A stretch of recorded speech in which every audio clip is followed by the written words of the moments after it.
Hello everyone, welcome to ज्ञान विज्ञान academy. Uttarakhand सामान्य ज्ञान की सीरीज़ में हम 2 वीडियोस कवर कर चुके हैं। पहली थी प्रागैतिहासिक काल की और दूसरी थी आदि ऐतिहासिक काल की। आज हम चर्चा करेंगे उत्तराखंड की आदि जातियों के बारे में कि उत्तराखंड के आदि निवासी कौन-कौन सी जातियां यहाँ थी। तो देखते हैं। सबसे पहली जाति है कूल। कूल जाति को किस नाम से जाना जाता है? मुंड या सबर नाम से जाना जाता है।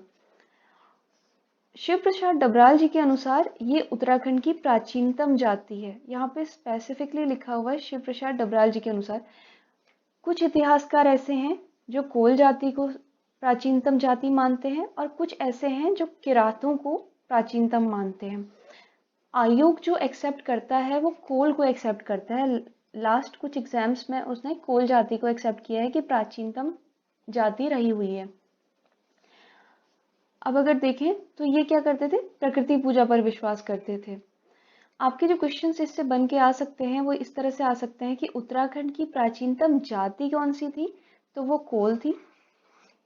कोल जाति को किस नाम से जाना जाता था? तो मुंड या सबर नाम से जाना जाता था।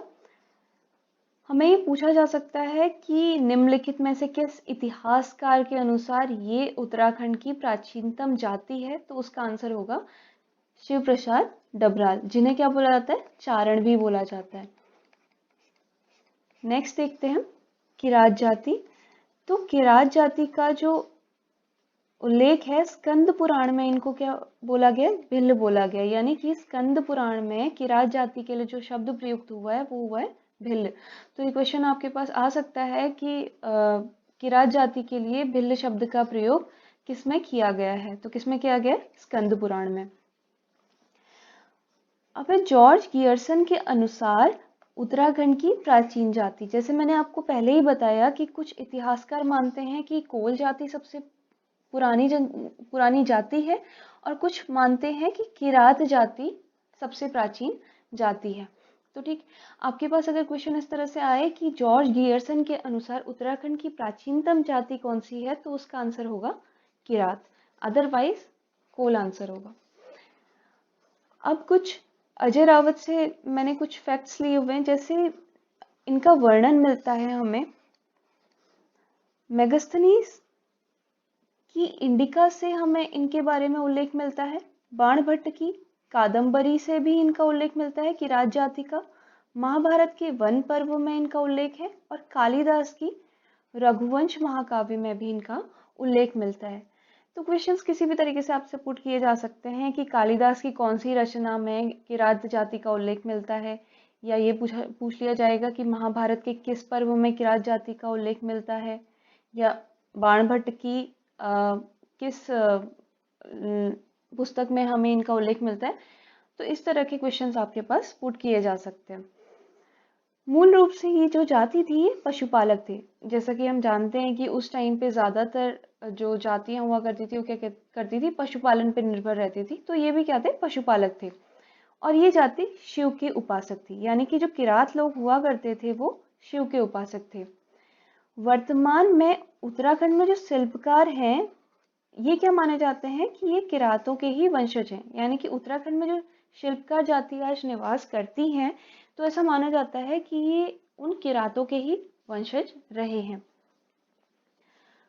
अब नेक्स्ट देखें तो खस जाति जो है, तो महाभारत की सभा पर्व में इनका उल्लेख मिलता है। किस पर्व में? सभा पर्व में।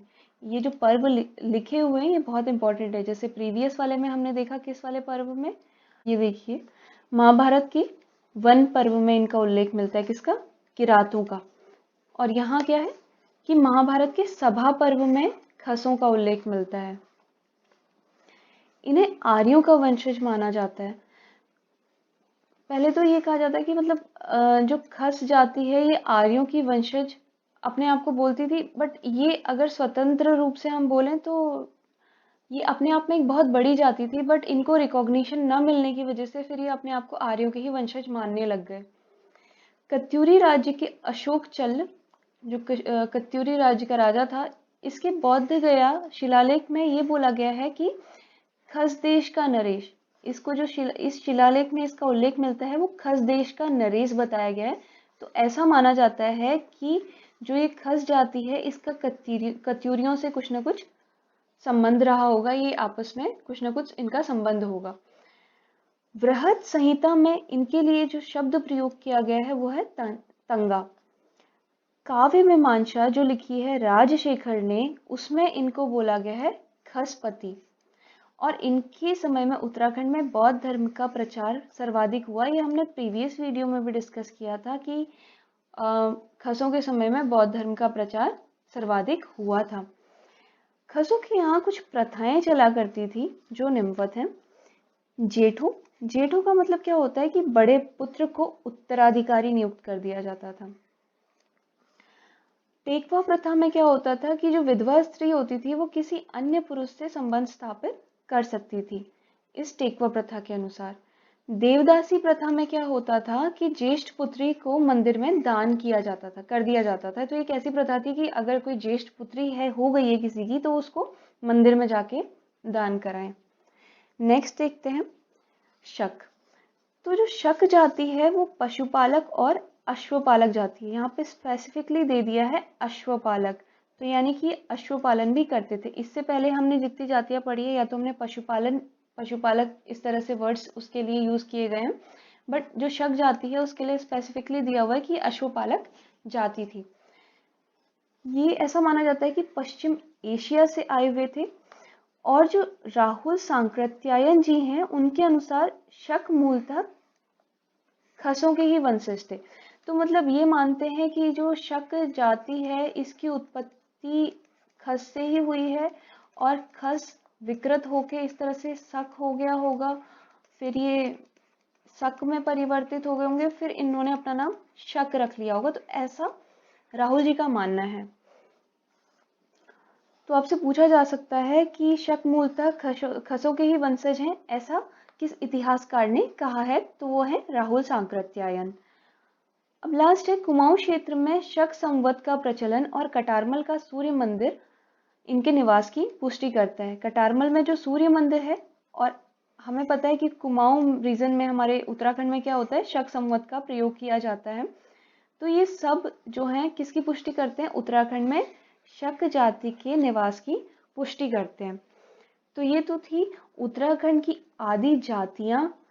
अगर आपसे ये पूछा जाता है कि उत्तराखंड की सबसे पुरानी जनजाति कौन सी है, तो उत्तराखंड की सबसे पुरानी जनजाति है भोटिया।